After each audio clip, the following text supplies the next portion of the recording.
보는데 힘드셨죠? 네. 몇 주 전에 제가 그 요한복음 9장에 있는 본문을 가지고 말씀을 이렇게 나누었었는데요. 참석하셨던 분들은 기억을 네, 못 하시겠죠? 네. 오늘은 그 이제 했던 그 말씀 그 좀 뒷부분에 있는 말씀을 가지고 말씀을 나누고자 합니다. 내가 아는 한 가지라는 제목으로 나누고자 하는데요. 요한복음 1장 9절에 보면 이런 말씀이 있습니다. 참 빛, 곧 세상에 와서 각 사람에게 비추는 빛이 있었나니. 하나님께서 어둠 속에 있던 우리 사람들을 찾아오셨습니다. 각 사람에게 비추시는 생명의 빛으로 오셨습니다. 임마누엘 하신 하나님의 아들 예수 그리스도이십니다. 아멘이십니까? 아멘. 그런데 그분을 알아보지 못합니다. 많은 사람들이요. 오히려 그 환한 빛에 드러나기 두려워하여서 오히려 밀어내고 두려워하고 배척하는 사람들이 있었습니다. 오늘 본문에도 이와 같은 사람들이 나오는데요. 두 부류의 사람이 등장을 합니다. 이 사람들은요, 가진 것이 많습니다. 그리고 아는 것도 많습니다. 그리고 혼자가 아닙니다. 그런데 두려워합니다. 그리고 그 두려움으로 인하여 하나님의 아들로 오신 예수님을 알지도 못하고 그 예수님을 누리지도 못합니다. 기쁨도 감격도 감사도 누리지 못합니다. 반면 정말로 가진 것이 없고 아는 것이 없는 한 사람이 있습니다. 바로 오늘 본문에 등장하는 맹인입니다. 그런데 이 맹인은요, 반대입니다. 오히려 담대합니다. 거칠 것이 없습니다. 바리새인들이 위협하며 그 맹인에게 말을 합니다. 너의 눈이 어떻게 띄게 되었느냐라는 그 질문 앞에 그 맹인이 이렇게 말을 합니다. 내가 몇 번이나 말을 했는데 다시 물어보십니까? 당신들도 그의 제자가 되려 하십니까? 어찌 보면 유머스러우면서도 굉장히 이제 담대한 답변을 합니다. 그 당대의 권력자들, 그 당시에 바리새인들은 굉장히 그 권력자의 위치에 있었고 존경받는 사람들이었거든요. 그럼에도 불구하고 그들 앞에서 여유가 있습니다. 이유는 무엇입니까? 이 땅에 오신 하나님 예수 그리스도를 생생하게 그가 만났기 때문인 줄 믿습니다. 맹인이 찾아간 것이 아닙니다. 맹인이 어떻게 찾아갑니까? 그죠? 예수님께서 그를 찾아오신 줄 믿습니다. 이 시간에도 저를 찾아오신 주님을 우리가 다시 한번 확인하고 확신함으로 우리 안에 혹여나 잃어버렸던 담대함이 있다고 한다면 다시 한번 찾고 그로 말미암아 우리 가운데 소망이 풍성하기를 간절히 소망합니다. 두려워했던 한 부류는요, 바로 어떤 부류냐면 첫 번째는 맹인의 부모입니다. 이 부모는 간단하게 이제 배경을 설명을 드리면은 이 부모를 중심으로 말씀을 풀어 가고자 하는데요. 바리새인들이 부모에게 사람을 보냅니다. 왜냐하면 맹인한테 아무리 물어봐도 자신들이 원하는 대답을 하지 않았기 때문이죠. 그래서 부모한테 사람을 보내서 부모를 불러옵니다. 부모에게 사람들이 이제 찾아왔습니다. 부모는 아마 속으로 이렇게 생각했을 겁니다. 올 게 왔구나 싶었을 겁니다. 부모는 바리새인들이 몰려있는 곳으로 불려갑니다. 맹인의 부모를 보자 그 바리새인들이 득달같이 달려들어서 두 가지 질문을 합니다. 첫 번째 질문은 이겁니다. 이 사람이 정말로 날 때부터 맹인이 맞느냐? 첫 번째 질문이고요. 두 번째 질문은 맞다고 한다면 어떻게 보게 되었느냐? 이 두 가지 질문을 합니다. 그러자 부모가 이제 대답을 합니다. 네, 이 사람은 우리 아들이 맞고요. 태어날 때부터 맹인이 맞습니다. 그러나 어떻게 해서 보는지 모릅니다. 여기까지 대답을 했으면은 그 바리새인이 물어본 거를 그대로 대답을 한 거죠. 그런데 한술 더 떠서 이 부모가 뭐라고 하냐면 누가 눈을 뜨게 했는지 알지 못합니다 라고 말을 합니다. 바리새인들이 물어본 거는 누가 눈을 뜨게 했는지 물어보지 않았거든요. 맹인으로 태어난 게 맞느냐? 어떻게 뜨게 되었느냐? 이거를 물어봤는데 이 부모는 그 바리새인들과 그들의 위협이 두려워서 한술 더 떠서 이제 말을 한 거죠. 누가 눈을 뜨게 했는지 모릅니다. 과연 어떻게 해서 보는지, 누가 그 눈을 뜨게 했는지 그 부모가 몰랐을까요? 그럼 어떻게 생각하십니까? 몰랐을까요? 아무리 제가 이 머리를 굴려서 생각을 해봐도 몰랐을 리가 없습니다. 아무리 그 내버려둔 자식이라 할지라도 태어날 때부터 보지 못했던 자신의 아들이 눈을 떴는데 그거를 모를 부모가 어디가 있겠습니까? 그죠? 관심이 없다 하더라도 주변에 있는 사람들이, 이웃들이 말을 해줘서 알 수밖에 없는 거겠죠. 그리고 사실 그 맹인도 눈을 뜨게 되었을 때에 누구를 또 가장 먼저 찾아가서 눈을 뜨게 됐다고 말을 했겠습니까? 당연히 그의 부모이지 않았겠습니까? 부모가 몰랐을 리가 없습니다. 그런데 몰랐다고 말을 합니다. 왜 그럴까요? 22절에 나와 있는데요. 22절을 같이 한번 읽어봤으면 좋겠습니다. 같이 한번 읽어보겠습니다.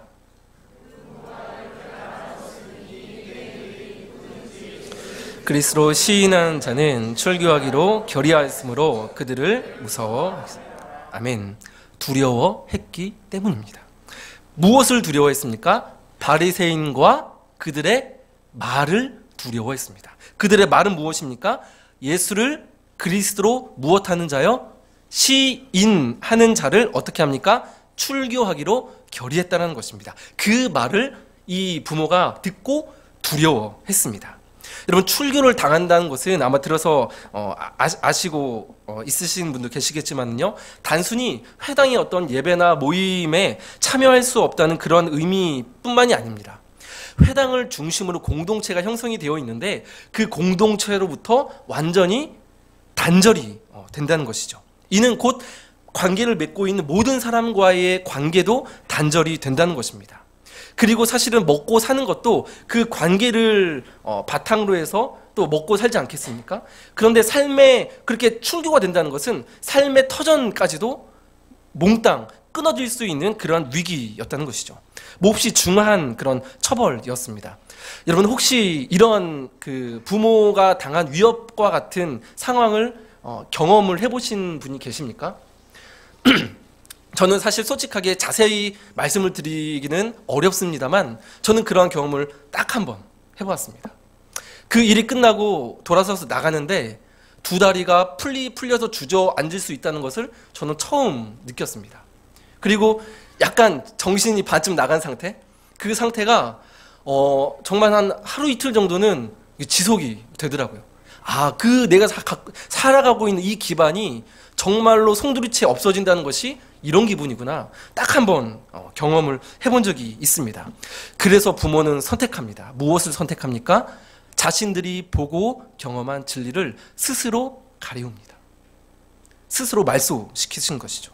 사실 평생 앞을 못 보는 그 자녀가 눈을 떴는데 사실은 기쁘지 않겠습니까? 그죠? 얼마나 놀랍고 기쁘겠습니까? 그리고 얼마나 자유하겠습니까? 왜냐하면 그 당시에 사람들은 그 자녀가 맹인으로 태어나면 그 죄를 가장 먼저 누구에게 돌렸습니까?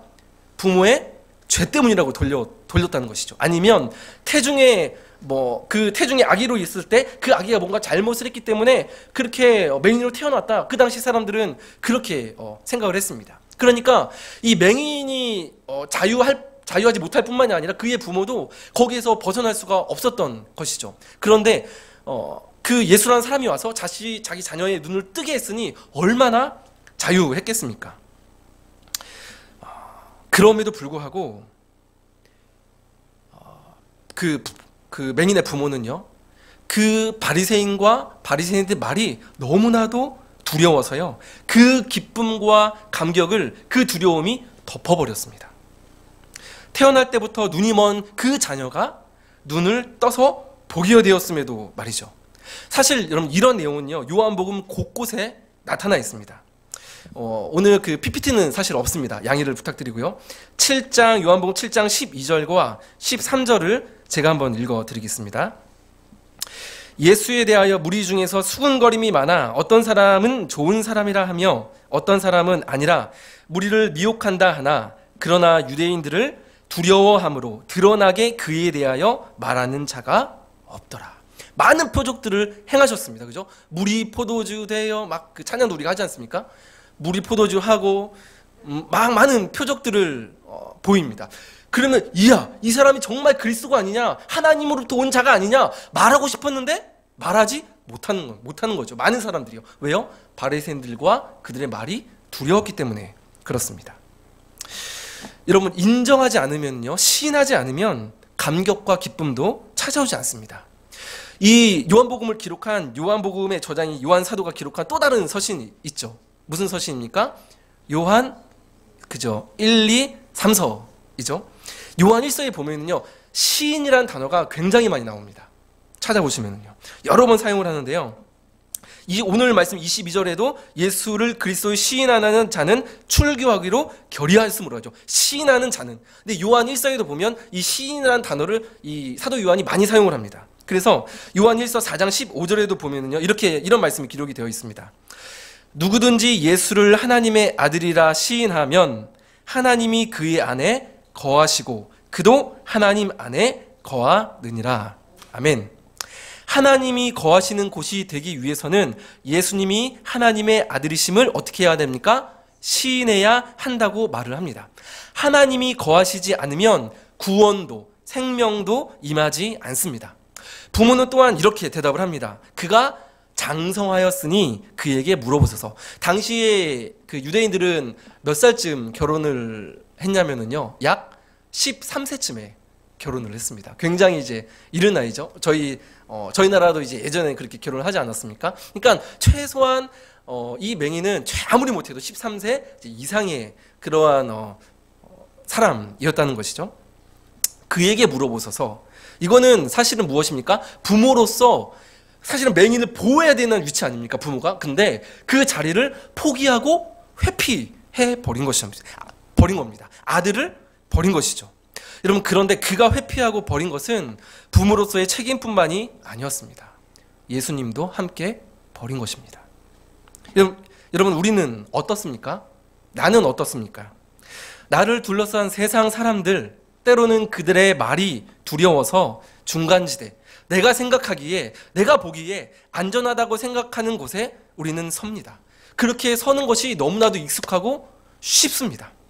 그러나 당장은 평안해 보이겠지만 여러분, 그곳에는 구원의 감격과 기쁨이 없습니다. 왜냐하면 예수를 따르는 길은 넓은 길이 아니라 좁은 길이기 때문에 그렇습니다.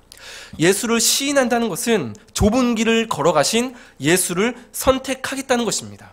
예수를 선택하겠다는 것은 단지 죽어서 내가 천국에 가는 그 영혼 구원의 문제에 국한된 것이 아니라 내 생활 전반적인 부분에서 예수님 편에 서서 그의 가르침대로 생활하겠다는 결단입니다. 시인한다는 것은 선택이고 결단이라는 것입니다. 여러분, 그러나 이것이 쉽지 않다는 것 저도 잘 알고 있습니다. 그러한 결단, 선택을 둘러싼 환경은요, 여러분, 굉장히 척박합니다. 어렵죠. 예수를 그리스도라 고백하며 복음에 합당한 삶을 살면 주위에 있는 사람들이 칭송할 것 같지요? 칭송하는 사람들도 물론 있습니다. 그러나 더 많은 사람들은요, 오히려 더 우리를 위협하고 오히려 더 무시할 것입니다. 성경에 그렇게 기록되어 있습니다. 혹 주 안에서 사랑하는 여러분, 예수님을 따르는 것 때문에 갈등하고 계신다고 한다면, 그렇다고 한다면 잘하고 계신 줄 믿으시기 바랍니다. 진심으로 축복합니다. 예수를 따르는 것 때문에 핍박을 받고 있다고 한다면, 갈등을 내가 겪고 있다고 한다면 여러분, 잘 가고 있는 것입니다. 그 길을 계속 갈 수 있는 믿음을 주시기를 주님의 이름으로 간절히 축복합니다. 그런데 여러분, 이 가운데 우리가 한 가지 기억해야 될 것이 있는데요, 그것은 무엇이냐면 그리스도인으로 살아가며 세상 속에서 일어나는 갈등과 싸움들이 눈에 보이는 혈과 육의 싸움이 아니라는 것입니다. 하늘의 권세 잡은 자, 곧 사단과의 영적인 싸움이라는 것을 우리가 기억해야 합니다. 아시는 것처럼 두려움은요, 실체가 없습니다. 아직 일어난 일이 아닌 경우가 대부분이죠. 이는 하나님께서 주신 믿음을 가지고 싸워야 할 부분이라는 것입니다. 내가 보기에 나의 힘으로, 어떤 물질로, 어떤 완력으로 내가 무엇을 해야 되는 것 같이 보이지만 그 또한 영적인 그러한 문제라는 것입니다. 우리가 이 사실을 잊고 있기 때문에 사람들과 세상과 세상에서 말을 하는 것들에 대하여서 두려워하는 것이죠. 그러나 우리가 매일 맞닥뜨리며 이 싸움이 결국 믿음의 싸움이라는 것을 알면 이 모든 싸움 속에서 우리가 어떠한 자세를 취하고 어떠한 준비를 해야 할지 분명해집니다. 맹인의 부모는 두려워하며 진리를 향하여 걸어가는 그 자녀를 부인했습니다. 보호자의 위치에서 회피했습니다. 여러분, 이러한 모습이 우리에게도 있을 수 있다고 저는 생각합니다. 솔직하게 입장 바꿔서 제가 그 자리에 있다고 한다면 저도 거기에서 자유할 수 없을 것 같습니다. 배우자와 자녀에게 하는 말 한마디가 그럴 수 있습니다. 여러분이 사랑하는 가족들에게, 내 사랑하는 친구에게 여러분 믿음의 말을 하고 계십니까? 아니면 부모인 나조차 두려워서 진리가 아닌 세상 사람들의 말을 하고 계시지는 않으신지요? 사랑하는 사람이 비록 세상적으로는 불안해 보이나 예수님께로 더 가까이 가고 있고 예수님께서 걸으신 그 길을 따라가고 있는 것이 맞다고 한다면 여러분 함께 진리의 편에 서서 힘을 실어주시기를 주님의 이름으로 축원합니다. 저 또한 그러한 부모가 되기를 소망합니다. 바리새인들 앞에서 굴복했던 맹인의 부모처럼 세상의 힘과 세상의 논리와 그들의 말 앞에 굴복하지 않기를 주님의 이름으로 간절히 소망합니다. 그리하여 때마다 주시는 감격과 기쁨이 있기를 또한 간절히 소망합니다. 여러분, 그런데 여기에서 재밌는 것은요, 세상도 우리는 굉장히 세상 많이 두려워하지 않습니까? 참 두려운 것이 많습니다. 제가 이제 설교하기 전에 버릇이 하나가 있는데요. 이제 산책하는 버릇입니다. 이게 좋은 버릇 아닙니까? 오늘도 이제 비가 좀 오는데 우산 들고 이제 반석산 올라갔다 왔거든요. 찬송 막 부르면서 이제 설교도 한번 막 정리도 하고 이렇게 하는데 이 찬양이 이제 생각이 났습니다. 강명식 씨 아마 찬양이 맞는 것 같은데, 하나님 제겐 참 두려운 게 많습니다. 이 찬양이 막 생각이 나서 또 막 혼자 은혜 받으면서 막 부흥회하면서 내려왔었습니다. 여러분, 우리 참 두려운 게 솔직히 많습니다. 그죠? 그런데 우리가 두려워하는 그 세상도 그 대상도 우리를 두려워한다는 것입니다. 왜요? 왜 그럴까요? 그들에게는 하나님이 없기 때문에 그렇습니다. 하나님이 없는 세상은 서로가 서로를 두려워합니다. 강자라 불리우는 사람들은 약자들의 테러를 두려워하고요. 약자들은 강자들의 횡포를 두려워합니다.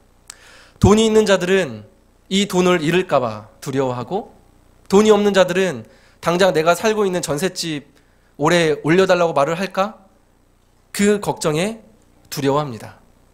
다행히도 저희 집은 올해 동결된 것 같습니다. 네.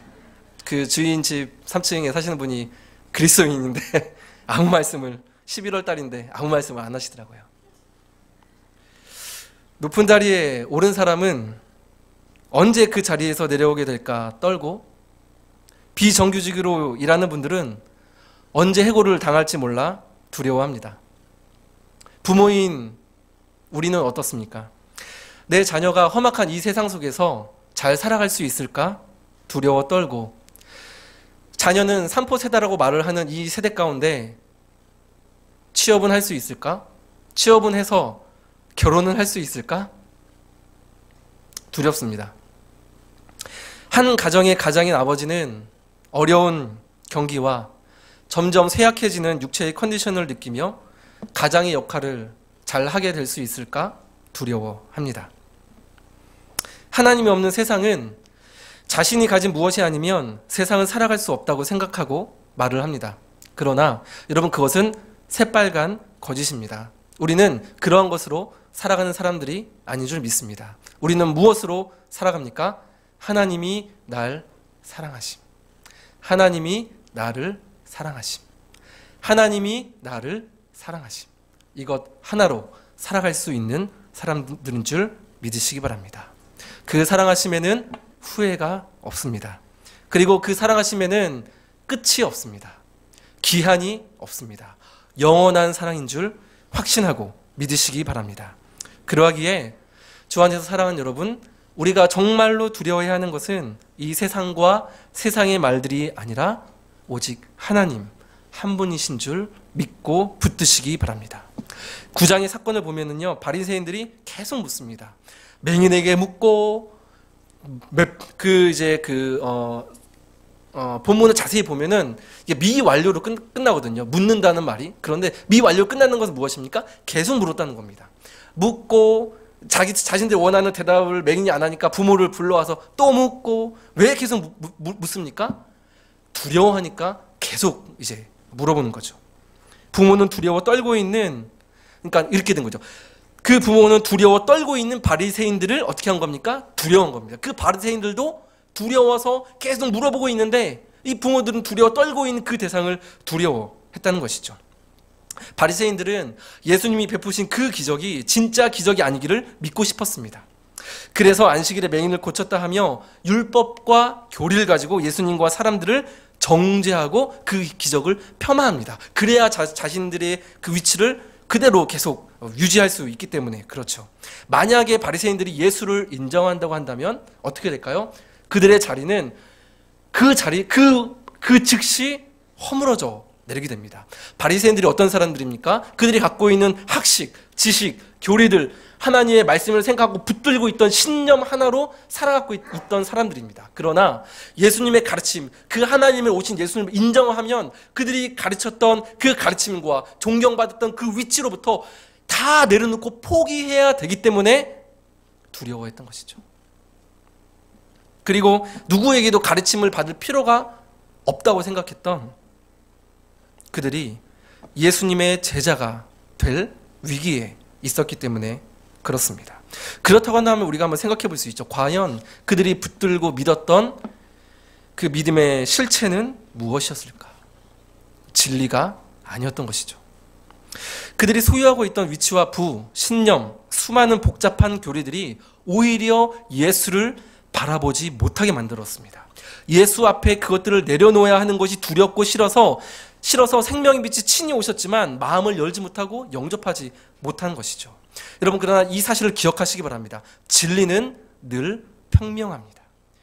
그러니까 바르게 드러나 있고 자명하게 드러나 있다는 것입니다. 어렵지 않다는 것입니다. 복잡하지 않습니다. 여러분, 진리가 복잡합니까? 복잡하지 않습니다. 간단합니다. 예수 그리스도를 믿으라. 그래야만 너와 내 집이 구원을 얻으리라. 간단합니다. 진리는 멀리 있지 않습니다. 아주 가까이에 있습니다.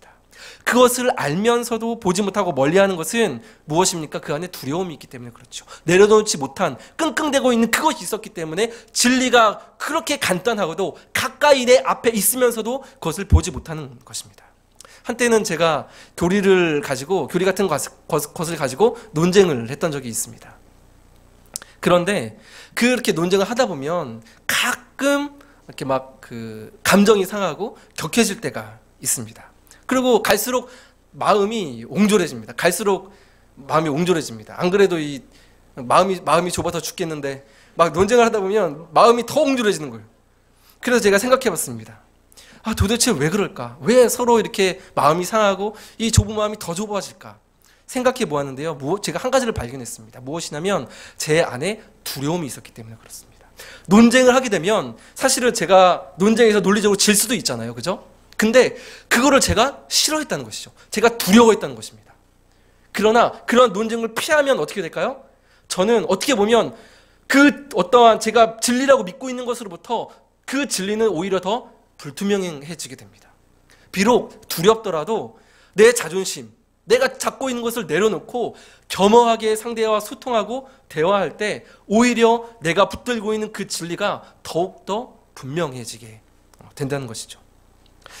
내가 가지고 있는 하나님 입장에서 보면 어떻게 보면 굉장히 얄팍한 지식이 때로는 만물을 통하여 일하시는 그 크나큰 하나님의 섭리를 풍성함을 보지 못하게 하는 가림막이 될 수 있습니다. 솔직하게 말씀을 준비할 때도 저는 종종 체험합니다. 설교 준비가 솔직히 정말 힘들고 어렵습니다. 근데 그렇다고 죽을 정도로 힘이 드는 것은 되어서는 안 된다고 저는 생각합니다. 죽을 정도로 설교 준비를 하면은 자연스럽지 못하잖아요. 그죠? 그러면 저희 담임 목사님은 어떻게 합니까? 매주 이 설교를 하시는데요. 물론 마음을 다하고 힘을 다하고 정말로 죽는 신유기를 하면서 말씀을 준비하는 그 자세에 대해서는 그것이 저는 마땅하다고 저는 생각을 합니다. 이게 무슨 말이냐면 힘들고 어려운 것은 이 말씀을 오늘날을 살아가고 있는 그 우리에게 성도들에게 어떻게 해석하고 이것을 적용할 것인가, 그것이 사실은 고민되고 어려운 것이지, 사실 주님의 말씀은 여기 이렇게 기록이 되어 있지 않습니까? 그죠? 여기 이렇게 100원짜리 가지고 막 긁어가지고 비밀을 발견했다, 이런 책이 아니지 않습니까? 이미 하나님 말씀은 분명하고 굉장히 심플하진 않죠. 솔직히 좀 어려운 부분도 솔직히 있습니다. 그러나 이미 비밀이 없습니다. 사실 비밀이 어디가 있습니까? 이미 다 드러나, 이 성경책에 드러나 있는데 말이죠. 그래서 사실은 이것도 제 두려움입니다. 어떤 두려움이냐면, 내가 설교를 잘해서 뭔가 인사이트 하나를 탁 던져가지고 오늘 목사님 은혜 받았습니다, 어떻게 하면 내가 설교를 인정받을까, 그거에 대한 그 두려움이 오히려 그 말씀을, 단순한 그 진리 이미 드러난 말씀을 가지고 미궁속으로, 제가 갖고 있는 그 욕심, 그 두려움이 그 말씀을 오히려 미궁속으로 빠뜨립니다. 돌고 며칠을 고민하고 새로운 해석이 없을까, 이걸 던지면 막 되겠지. 근데 여러분, 결국에는 어떻게 되는지 아십니까? 수많은 찾았던 자료들 다 덮고 펼쳐져 있는 것은 딱 한 권입니다. 성경입니다. 하나님 말씀은요, 늘 자명합니다. 특별한 거 가르쳐준다? 여러분, 그런 거 없습니다. 특별한 건 딱 한 가지입니다. 비밀이었던 건 딱 한 가지입니다. 뭐입니까? 하나님의 아들 예수 그리스도, 이미 드러난 그 비밀 한 가지 뿐입니다. 주 안에서 사랑하는 여러분, 진리는요 자명합니다. 복잡하지 않고 분명합니다. 여러분, 지금 오늘 이 시간 진리를 보고 계십니까? 진리를 가까이 하고 계십니까? 혹 내가 가지고 있는 것이 너무 많고, 보고 있는 것이 너무 많고, 의식하고 있는 것이 저처럼 너무 많아, 혹은 주 앞에 죄된 손을 가지고 있기 때문에 진리이신 예수님을 보지 못하고 계시지는 않습니까? 주님 앞에 겸손히 내려놓고 이미 내 안에 계신 예수님을 명확히 볼 수 있기를 소망합니다. 두려웠던 바리새인들은요, 예수님을 죄인으로 정죄하며 하나님께 영광을 돌리라 말을 합니다. 이에 맹인은 25절에서 이렇게 대답을 하는데요. 우리 25절 같이 한번 읽어봤으면 좋겠습니다. 같이 한번 읽어보겠습니다. 대답하되 그가 죄인인지 내가 알지 못하나 한 가지 아는 것은 내가 맹인으로 있다가 지금 보는 그것이니이다. 아멘. 맹인은 배우지 못했습니다. 앞을 못 보는데 어떻게 보겠습니까? 그때에 점자가 있겠습니까? 어떻게 배웁니까? 그죠? 가진 것도 없습니다. 그러나 오히려 그래서 더욱더 분명한 한 가지 사실을 붙들 수 있었고, 그리고 그 한 가지 사실이 그를 담대하게 만들었습니다. 26절에 제가 있습니다. 그들이 이르되 그 사람이 너에게 무엇을 하였느냐, 어떻게 너의 눈을 뜨게 하였느냐. 다시 물어봅니다. 다시 물어본다는 것은 무엇입니까? 자신들이 원하는 대답이 나오지 않았다는 것이죠. 이어서 27절에 이렇게 말합니다. 제가 읽어드립니다. 대답하되 내가 이미 일렀어도 듣지 아니하고 어찌하여 다시 듣고자 하나이까? 당신들도 그의 제자가 되려 하나이까? 여러분, 이 말은 무엇입니까? 나는 이제 누구의 제자가 되기로 결단했다는 것입니까? 예수의 제자로 되기로 내가 결단했다는 것을 보여주는 것이죠. 출교도 두렵지 않다는 것입니다. 그러한 믿음의 고백을 지금 이 맹인이 하고 있는 것입니다. 맹인이 예수님을 만나기 전 맹인과 그의 부모를 정죄했던 사람의 중심에는 바리새인들이 있었습니다. 그러나 지금 이 본문에서는 그러한 사람, 그 정죄하며 했던 그 바리새인들의 말을, 그들을 두려워하지 않는 맹인의 모습을 우리는 볼 수가 있습니다. 눈뜬 맹인은, 예수님을 생생하게 만났던 맹인은 과거에 자신들을 정죄했던 그 바리새인들을 두려워하지 않습니다. 더 이상 그들의 정죄가 상처가 되지 않습니다. 왜냐하면 예수님께서 맹인을 찾아오셔서 그 정죄와 원망으로 가득했던 그의 인생에 진리와 사랑 가운데 하나님의 일하심이라는 새로운 해석을 해주시며 그의 눈을 뜨게 하시고 자유케 하셨기 때문입니다. 그 자유케 하시는 은혜, 그 진리와 사랑 가운데 그 맹인을 찾아오신 그 예수님, 그 만남이 저와 여러분에게도 있기를 주님의 이름으로 간절히 소망합니다. 말씀을 정리하고자 하는데요. 여러분, 그러면 우리는 어떻게 그 담대함을 우리가 다시 한번 회복할 수 있고 유지할 수 있을까요? 말씀드렸던 것처럼 나를 향한 그 하나님의 해석, 예수 그리스도의 말씀을 기억하고 붙들 때에 우리는 담대함을 유지할 수 있는 줄 믿습니다. 맹인의 경우는요, 무엇이 발달을 했을까요? 보이지 않으면요, 청각과 또 한 가지가 있습니다. 뭔지 아시는 분 계십니까? 네. 크게 말씀해 주셔서 좋습니다. 촉각입니다.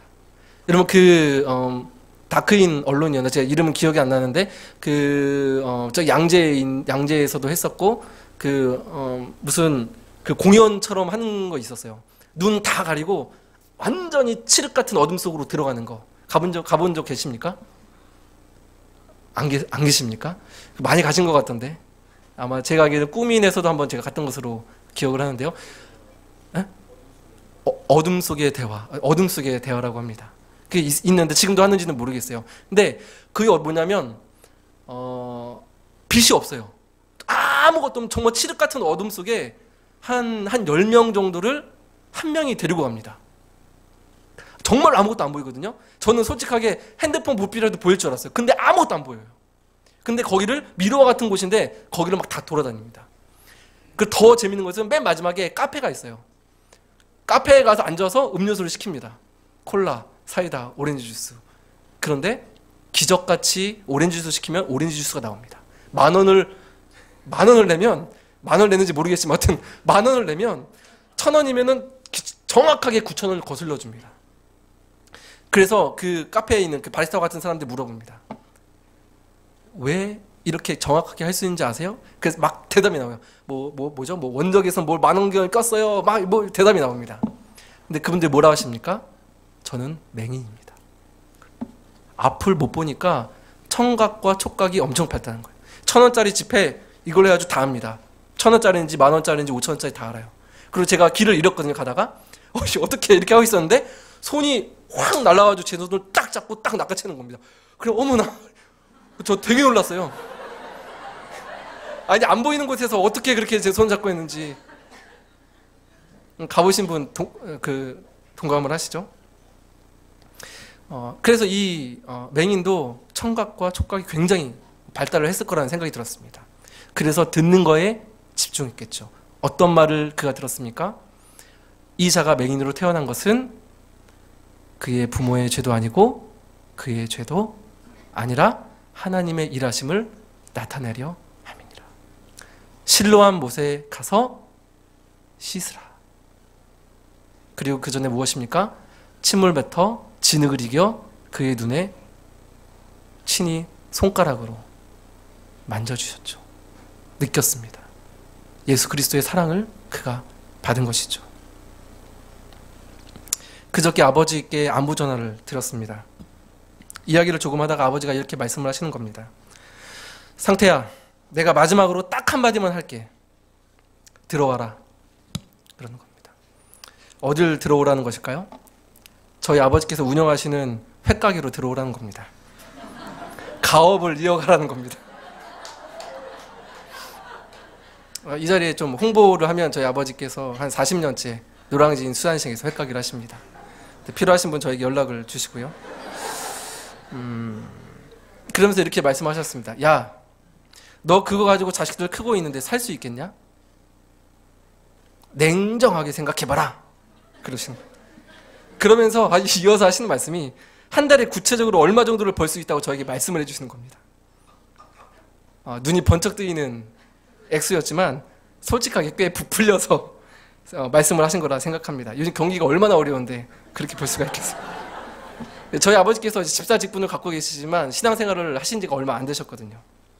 그래서 저는 그냥 웃고 몇 마디 나누다가 전화를 끊었습니다. 그날 밤 자리에 누웠는데 아버지와 통화했던 이야기가 맴돌더라고요. 그리고 곧 이어서 이 말씀이 생각났습니다. 그는 흥하여야 하겠고 나는 쇠하여야 하리라 하니라. 제가 사역자로 부르심을 받을 때 주셨던 말씀입니다. 저는 그 말씀이 기억이 나서 다시 한번 그 말씀을 붙잡으며 오후에 아버지와 전화를 했던 그 이야기를 다시 한번 웃으면서 쉽게 웃어 넘길 수 있었습니다. 물론 다른 직업으로 가지고 성도로 살아갈 수 있습니다. 그러나 이 부분은 하나님의 자녀로서의 정체성이 걸린 문제입니다. 하나님의 자녀는 하나님이 먹이시는 줄 믿습니다. 두려워하지 말라. 너희는 많은 참새보다 귀하니라. 우리에게 말씀하십니다. 진리의 말씀을 붙들 때 담대함을 주십니다. 때에 따라 붙들고 계시는 말씀이 여러분 있으십니까? 있으시기를 주님의 이름으로 간절히 소망합니다. 없으신다고 한다면 적극적으로 배우고 드셔야 됩니다. 먹어야 합니다.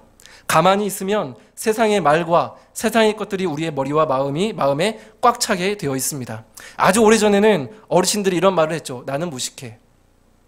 그분들께는 정말로 죄송하지만 아주 오래전에는 나는 무식해라는 그 말이 사실은 정말이었습니다. 아는 것이 없었고 들을 것이 없었기 때문에 그 말이 사실이었습니다. 그러나 오늘날에 솔직하게 여러분 무식한 사람이 있습니까? 가방끈이 짧다고 하여도 그 안에 굉장히 많은 것들이 들어있습니다. 왜냐하면 세상을 미디어가 붙잡고 있기 때문에 그렇죠. 가만히 있으면 다른 것으로 채우지 않으면 세상의 것들이, 세상의 말들이 우리의 마음과 생각을 채웁니다. 그 전에 하나님의 말씀으로 여러분 채워야 합니다. 적극적으로 배우고 먹으셔야 합니다. 이번에 새롭게 개설된 신앙 강좌들을 여러분 놓치지 마십시오. 언제 또 어떻게 사라지게 될지 계속 가겠지만 지금 이번 주간에도 평일에 많은 분들이 신청을 해주셨거든요. 기회가 여러분 많이 있는 것이 결코 아닙니다. 1년에 2번 오픈하지 않습니까? 시간만 되면 정말 솔직하게 저도 들어가서 배우고 싶습니다. 마지막으로 우리는 일시적인 맹인, 자발적인 맹인이 되어야 합니다.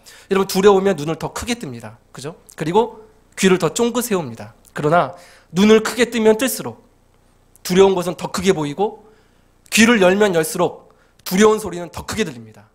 그래서 우리는 자발적인 맹인이 되어야 합니다. 눈을 감고 무엇을 합니까?